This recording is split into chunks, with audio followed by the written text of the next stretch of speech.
We ask them to smile. If their face droops, we got a problem. What about the A? What's that mean? Raise their arms up. If one of them droops, one of them doesn't come up, we got a problem. What's the S? Speech. So what do?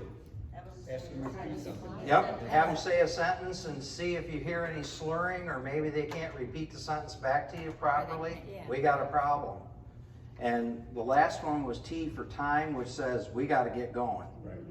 If they're having a stroke, we need them to get to the stroke center or the hospital, the ER at least, as fast as possible, because there's a time limit on which they can give this clot buster, this TPA. So it's around 3 hours now, but if you don't know when that stroke started, we've got an issue because the doctor can't use it after 3 hours. So anyway, strokes, again, we look for those facial drooping, arm drooping, speech problems, and those are all indications that we have a stroke. If they had those symptoms and they went away, that's still a stroke. It's a TIA, it's a transient ischemic attack. It's a mini stroke and it comes and goes. But they still have the symptoms, so they need to be seen, they need to be treated. Stroke assessment fast. Do not give them food or drink if they have a stroke or you suspect it.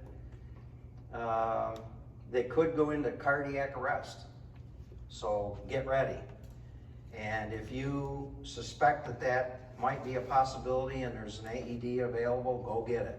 Have it on hand. A person can become frustrated at their inability to move or communicate. A lot of stroke victims, they're totally aware and responsive as to what's going on around them, but they don't have the ability sometimes to communicate effectively, and it can be very frustrating, especially if they can't communicate at all.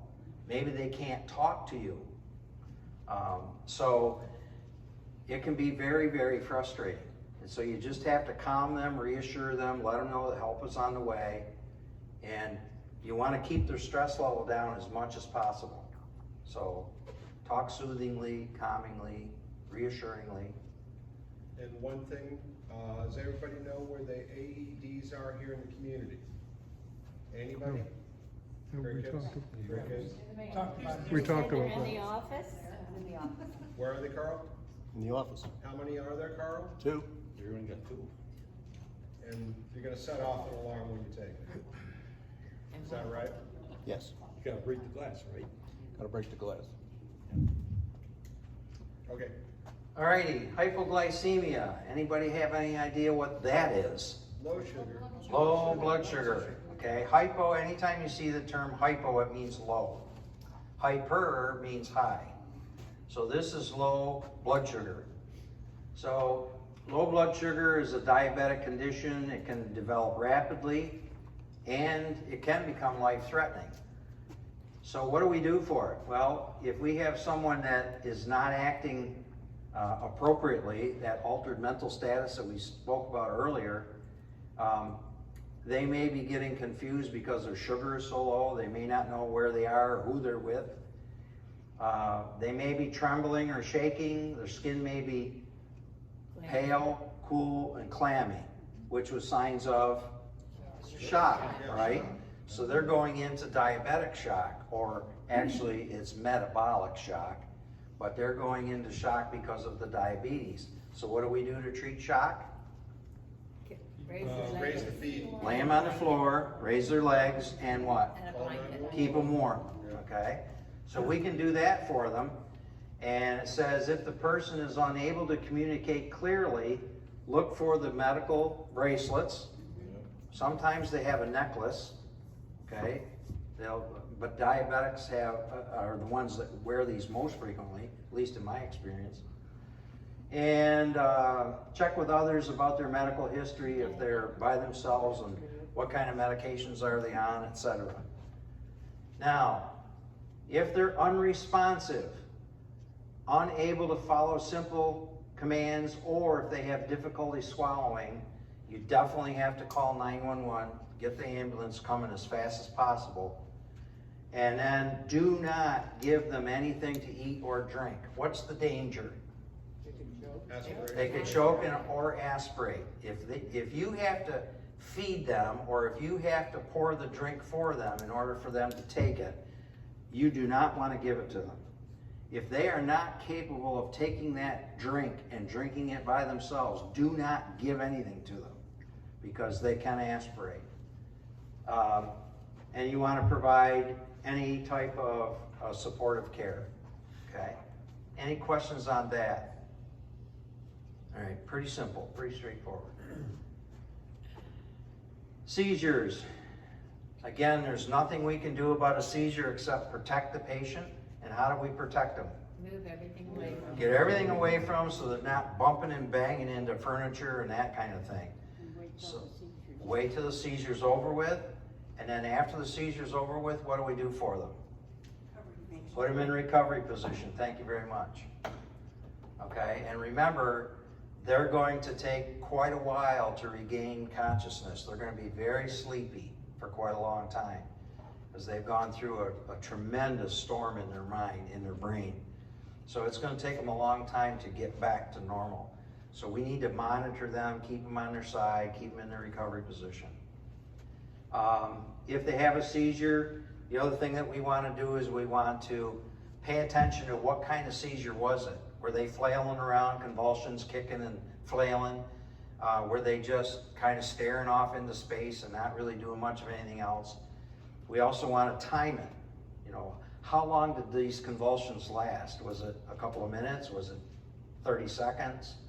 We want to report all that information to EMS so that they know how to treat them appropriately. And like I said before, normally we're just going to give them a little Valium to keep it from coming back, reoccurring. And if it's ongoing, if they do one seizure right after the other, that's pretty serious. And so we've got to really beat feet and get them to the hospital right away. But that's the EMS people. You folks wouldn't do that. So report it to the EMS responders. They may vomit. So again, we got to protect their airway, put them in that recovery position. Seizures, breathing difficulties, and shortness of breath. Generally, it's caused by an underlying medical issue. They could be experiencing COPD, chronic obstructive pulmonary disease. They could be having congestive heart failure. There's a lot of different issues that can cause a breathing problem. They may have emphysema. So there's lots of issues here. If we notice that they have an increase in effort and rate of breath, then that's an indication they've got a problem. If they're coughing, wheezing, or unusual breathing sounds, remember what I said, normal breathing is what? Silent, okay? So if they're making noise, that's not normal. Bluish purple tissue color indicates lack of oxygen and is a serious warning sign. Normally, when people start having lack of oxygen, which is called hypoxia, they start exhibiting purple lips. Sometimes you'll see it in their nail beds. If you look at their gums, you'll see they're starting to turn purple in their gums, and that's all lack of oxygen. So those are all indications of shortness of breath and breathing difficulties. In every event, you're going to call 911. First thing that they're going to do is throw them on oxygen. Okay, they're going to try to assist them the best that they can with oxygen. Give them a higher. When we're breathing outside air, we're breathing in 21% oxygen. Okay, we only use about 5%, and when we exhale, we give back 15 or 16%. But when the ambulance gets here and they put them on an oxygen tank, they're going to get 100% oxygen, and depending on which kind of a mask they use or nasal cannula, they could get as high as 90% oxygen through that facial mask. So all they're doing is boosting the percentage of oxygen that's entering the body. Believe it or not, a person can get too much oxygen. There's something called oxygen toxicity. So if you're breathing 100% oxygen and not getting anything else, that can create a problem down the road. And so We just need to have EMS, take over and let them deal with it from there. People that are on home oxygen, very, very seldom do they ever get anything more than a nasal cannula, because a nasal cannula can only deliver like 6 or 7% oxygen. That way they never get into a position where they're going to experience oxygen toxicity. All right, just so that you have some idea. Oxygen is good for you, but when you get too much of it, it's not good. All right, when suspected, take action. Do not wait for improvement. Activate EMS. If they're having a problem with breathing, you want the guys on the ambulance to get here. If there is an AED or a defibrillator available, get it. Have it available to you. Allow the person to find a comfortable position. I told you that when someone is having difficulty breathing, they're probably going to want to sit down, and rather than sitting back, they're probably going to be like up on the edge of their chair, and they're going to be like this. It's called a tripod position, and they're actually what they're doing is they're opening up their diaphragm. It's easier for them to breathe like this than it is laying down. And so let them be in the best position of comfort that's available to them. Whatever they feel comfortable doing, let them do that. Prepare to do CPR if necessary. Okay, we don't know how far this has progressed, but if they are not breathing normally and they go unresponsive, those are the two indications that you have to start CPR. So if they're having a breathing problem, then get ready, because the next step might be CPR. Okay, asthma and inhalers.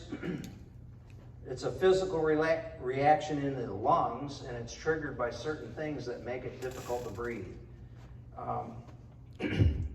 Again, there's not a whole lot we can do. If we're on the ambulance, we're going to supply them with oxygen. However, if people have asthma or they have known breathing issues, many times they have been prescribed an inhaler. Okay, and they carry it with them. So if we recognize what might be going on, the first thing that we can do is ask the patient, do you have an inhaler? Now, you're not going to use it on them, but you're going to at least remind them that they've got it and encourage them to use it. But you're not going to administer it yourself because you're not authorized to. Okay, the patient has to do it on their own. Now, if it's a family member, that's a different story. If the family member wants to administer it, that's on them. But you as a rescuer, all you can do is remind them of it and assist them. You can help them get it out of the package, but they've got to deliver it on their own. But encourage them to use their inhaler. Activate EMS if the symptoms seem serious, they get worse, or there's no response to the medication in 5 minutes. Those inhalers work quickly, and what they're designed to do is open up your airways. But the drawback to them is that they increase your blood pressure and your pulse. So too much of that is not good for you either. So, all right, severe allergic reactions. If people have a known allergy, in many cases they're probably carrying an EpiPen with them, or they have one available. So again, just like the inhaler, encourage them to use it. If you know that they're experiencing an allergic reaction, they've broken out in hives, they're getting really red, maybe their lips and tongue are swelling up. Those are all indications. They might be itching, okay, from allergic reactions. So once you indicate those kinds of symptoms, then you might ask them, do you have an EpiPen? Yes, sir. Those sedatives expire? Yes. Do they? Yes. Yeah. Yep. But again, the thing with an EpiPen is that you jab it into your thigh, but you have to hold it there for about 10 seconds to make sure that all the medication is administered.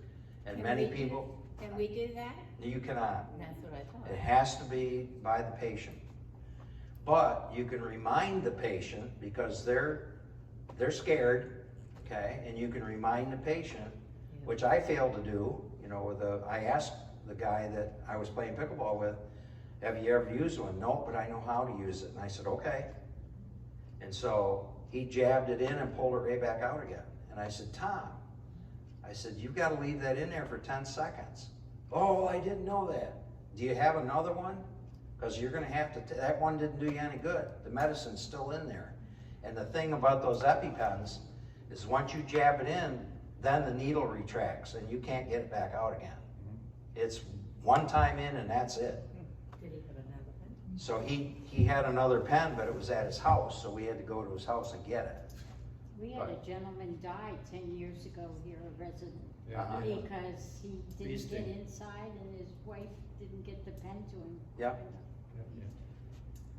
Yeah, I had a 14-year-old that came running up to me at a fair that we had, and there were wasps in the trees, and he got stung, and he was really scared. He come running over to me, and of course I had my uniform on, so I just got stung and I'm allergic.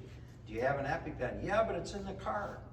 Okay, well, let's go get it. Well, the car's locked and I don't know where my dad is. Oh, great. So we got on the PA system, we called his dad, and fortunately his dad was right nearby. And he come over and I said, hey, we gotta get that EpiPen. And we literally carried him and he passed out on the way to the car. We literally had to drag him to the car to get the EpiPen.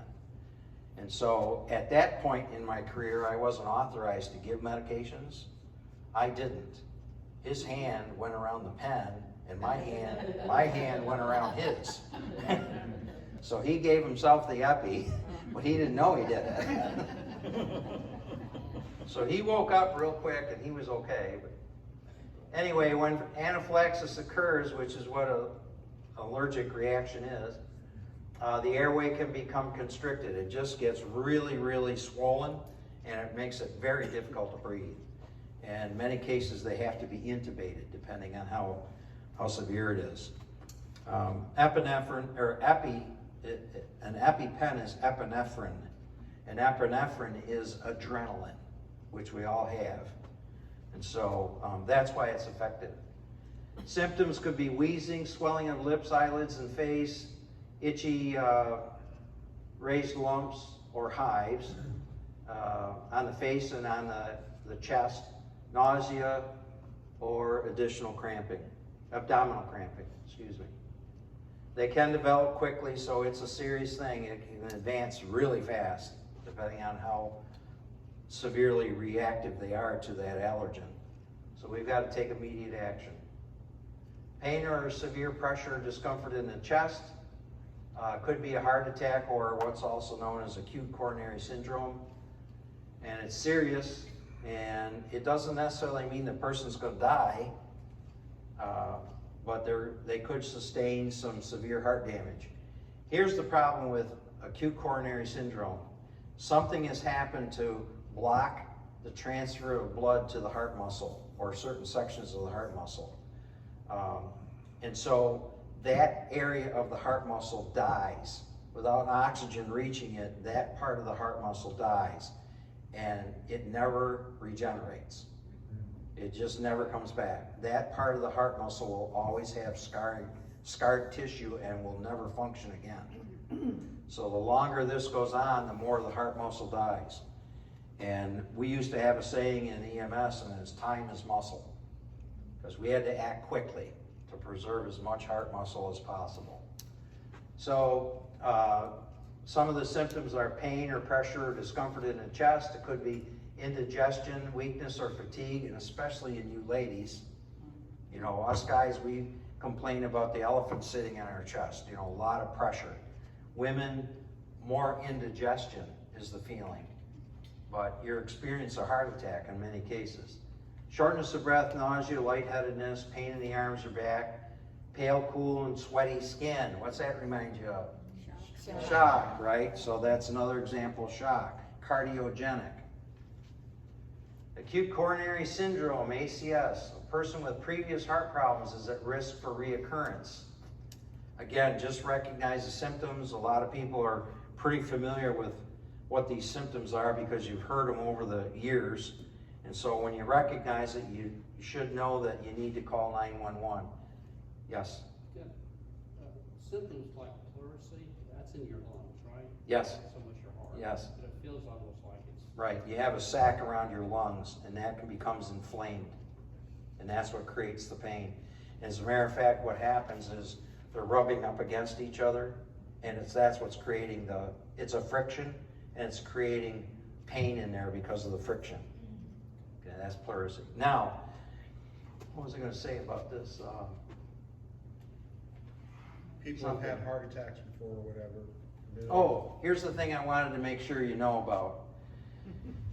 Most people, or a lot of people, when they start experiencing these symptoms, they recognize that maybe I'm having a heart attack, and especially us guys, we're hard-headed.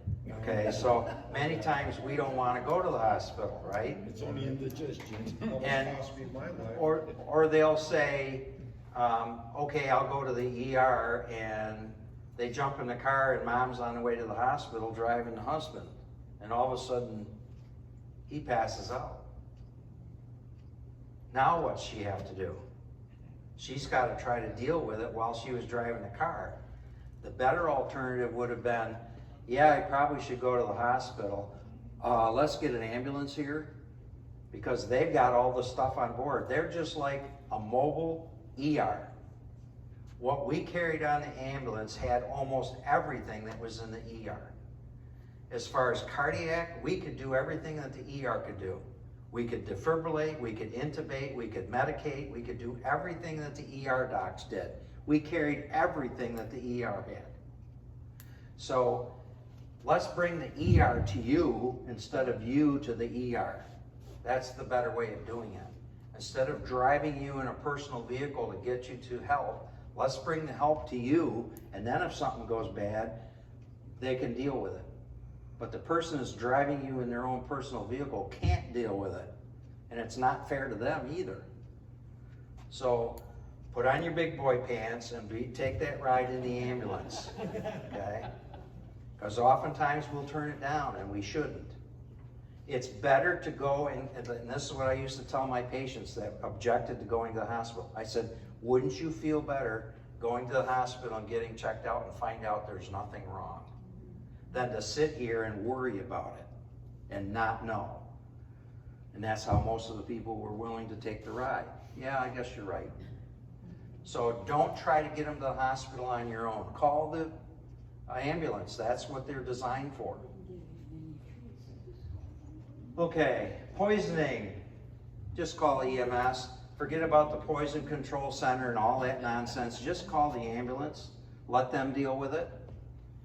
9 times out of 10, if there's a possible poisoning, guess who's going to call the poison control hotline? The ER staff. Okay? Not the ambulance crew. I can guarantee you that. We're not going to deal with it. We're just going to support them and get them to the ER. If the doctor doesn't know what to do, then he's going to get on the poison control hotline and call. Don't bother with it as a civilian. They're going to talk way over your head to begin with. They're going to ask you questions that you probably won't be able to answer. So don't even bother with a poison control hotline. In fact, it's not even up there. But we were trained for years and years. Remember Mr. Yuck stickers? Yes. Yeah. They were all over everywhere, weren't they? Yeah. Well, you don't see those anymore, okay? So if there's a possible poisoning, call the ambulance, let them take you to the ER and let the doc deal with it.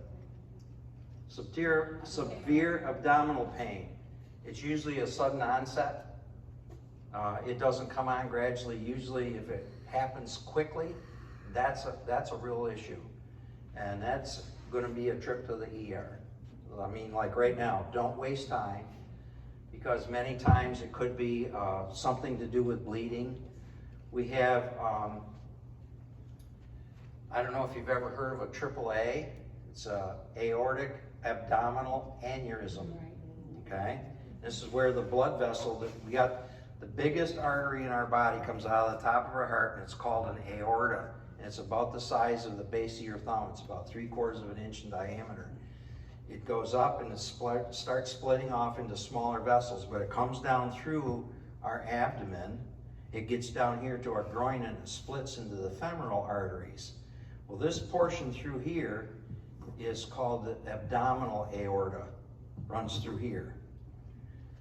These can develop an aneurysm, and that's where the wall of the artery starts to separate, and then sometimes it just blows right out. If you have a AAA, gone, not saving you. Not gonna happen.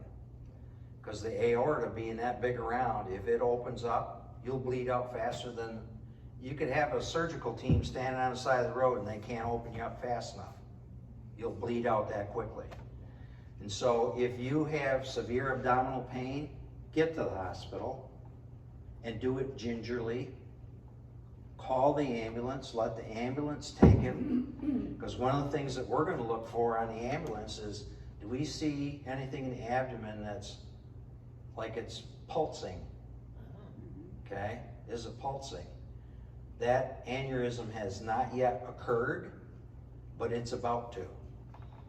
And so let the people that know how to deal with this stuff take care of it now. Don't put it off. Severe abdominal pain is nothing to mess with. And FYI for you folks, these tend to run in families. Yep. It's a familial thing. If anybody in your family has it, get yourself checked, your grandchildren, everybody. Yep. They tend to. What did she say? It's hereditary. It's hereditary. Environmental emergencies, heat emergencies, we talked about the other night. The long and the short of it is, get them cooled down as fast as possible, okay? Get their wet clothes, their hot clothes off of them. Put drier clothes that you can soak down. If it's a heat stroke and you can get them into a bathtub full of water up to their chin, put them in it, clothes and all. The idea is you're cooking the brain and you've got to stop the brain from cooking. So we've got to get them chilled down as fast as possible. If you have cold packs available, we want to put them on the major arteries that are closest to the skin. Carotid arteries first, under the armpits second, in the groin area third. So get your cold packs there so that as the blood's rushing through, it gets cooled down. Fan them, put water on them. We want evaporation working for us to try to get them cooled down, okay? Get them to a hospital too. Don't give them anything by mouth. They should not be drinking anything or eating anything, all right? Heat stroke, they can be very warm to the touch, but here's the thing about heat stroke. They might be in early stages of heat stroke and sweating like a fish, but they might be dry as paper, and they're in later stages of heat stroke, which is really serious. So if you see somebody that's really red and they're breathing hard and maybe they have a fast pulse rate or whatever, and they've been exposed to the heat, maybe they're in a race or something, if they're dry as paper, boy, you better start working on them right now. Throw them in a tub of water. Get them in the swimming pool. Do something to get them cooled down, because it's really critical at that point. In fact, here's the guy in the tub. So get them in air conditioning, get their hot clothes off of them, strip them down, but cover them up with something that you could soak so that the evaporation is going to work. Bites and stings. We know about wasps and bees and all those kinds of good things. Fortunately, we're not having to deal with scorpions too much around, but if the stinger's present, get it out of there because it's still pumping the venom. And like I mentioned to the other night, the best way is just take like a credit card and you can just scrape it off with a credit card and get it out of there. You can use some ice packs, again, to help with the swelling and with the pain. Wash it with soap and water, remove jewelry from, if they got stung, let's say in the hand, that's probably going to swell up. So before it swells up, get the jewelry off.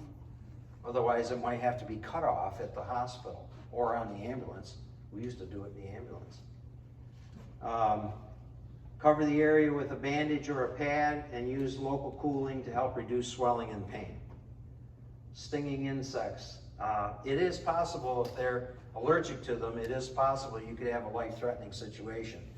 So ask your patient, are you allergic? Do you know if you have an allergy to stings? And if they say yes, next question is, do you have an EpiPen? You better administer it. Get it going. Snake bites. Yeah, they're around. Yeah. Oh, yeah. Okay. Not a whole lot we can do to help them.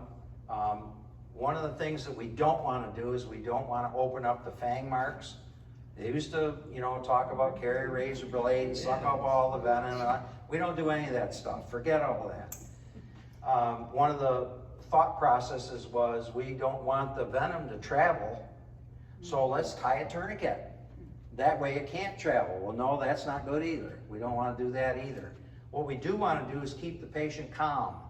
We don't want the heart rate to accelerate because that's just going to spread everything faster. But the best thing we can do is get them right to the hospital. And the best way that you can do that is call the ambulance, because the ambulance can get here quicker than you can, and they have radio communication to tell the doc, here's what we got, get ready. And they can pull up the antivenin and whatever else they need in order to deal with this. So, a lot of advantages to doing Do they that. need to know the type of snake? If they do know it, that definitely helps, okay? Coral snakes, cottonmouths, Yeah. diamondbacks, you know, they're pretty common around here. Have the person sit still and calm, activate EMS, remove rings. Again, they're gonna swell up, so you gotta get rid of that jewelry. Control the bleeding if it's necessary. They usually don't bleed a lot. Where they bleed a lot is one of the things that I've been reading a lot about is these pythons down in the Everglades. Yeah. They've got lots and lots of really, really sharp teeth. They're not venomous, but they tend to bite to defend themselves, and when they catch you, their teeth are so sharp, it's like razors that are cutting, and they'll open you up real fast. So that's one of the biggest dangers, you know, from that type of snake. It's not from venom, but it's because their teeth are so sharp. And they'll break teeth off, and they stay in the wound. So, anyway, spider bites. There's some around. Oh, yeah. Yeah, There's some around, and yikes. there's a brown recluse. And that was on this hand. Oh, wow. That's my hand That's your hand? Oh, wow. Wow. when I was playing pickleball. Oh, Say what? I was playing pickleball over at the plantation, and we have hedges growing around the outside of the courts. no. And I was waiting for other people to come onto the courts, and I went and leaned up against the chain link fence. This was at night. We were playing night pickleball. Leaning up against the fence, and I felt something, and I looked, and here's a spider. Well, I didn't know it was a brown recluse because it took off. I found out real quick what it was. I ended up in the hospital for 3 days, and I had to have an MRI to find out if it infected my bone. No, geez. Oh, gee. They had to lance it. They had to put IVs in me for 3 days. They had to run IVs. That was not fun. So I'm on the lookout for spiders now. Okay? I don't like any of them. Tick bites. They're available, tall grass, in the trees. The biggest danger, and it's not so much down here as it is back up in the Northeast, Lyme disease. Okay? Lyme disease can create a lot of issues. A lot of arthritic type conditions and other things, but the idea is if you're out in the areas where they might be, like tall grass and in the woods and things like that, you want to check yourself or have someone check you. I found one on my wife the other day, and so we had to get rid of that. Now, the best thing that we can do to get rid of the tick is you get a pair of tweezers and grab them by the head and pull them off slowly.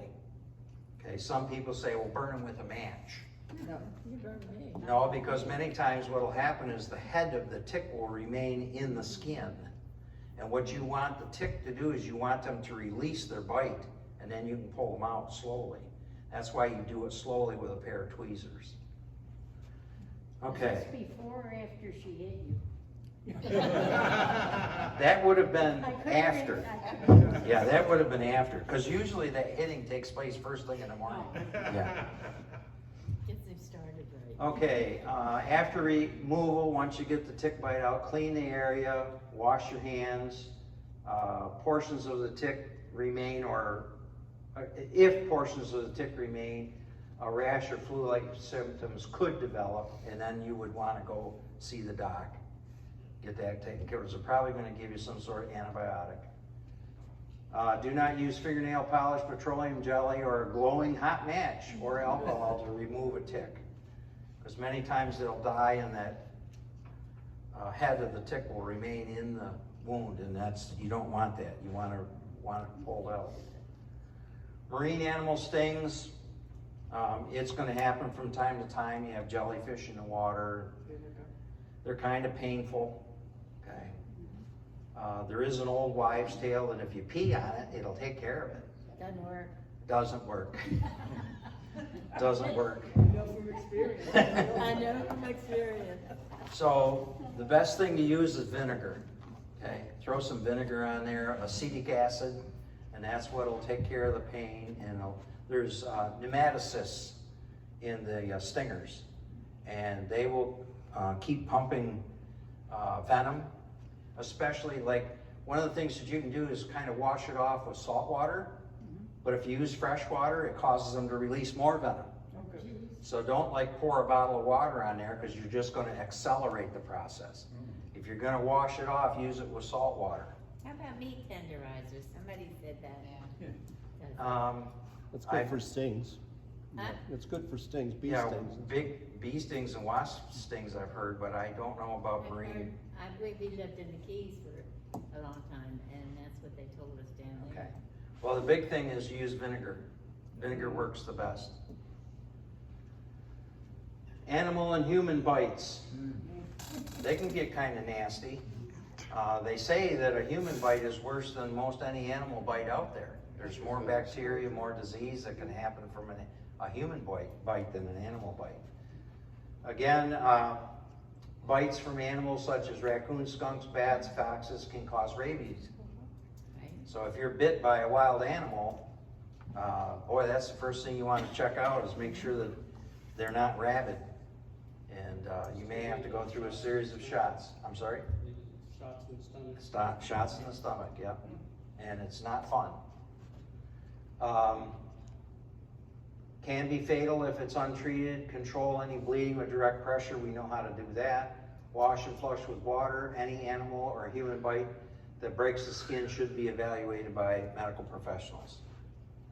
Questions on any of that? We're done. Yay! Final exam. Gone back to Final exam. I had a snake in my throat. When we do CPR, how many compressions are we doing? Imagine, and you're going 30. How deep are they? How fast are we going? And how many breaths? 2. You all graduated. Awesome.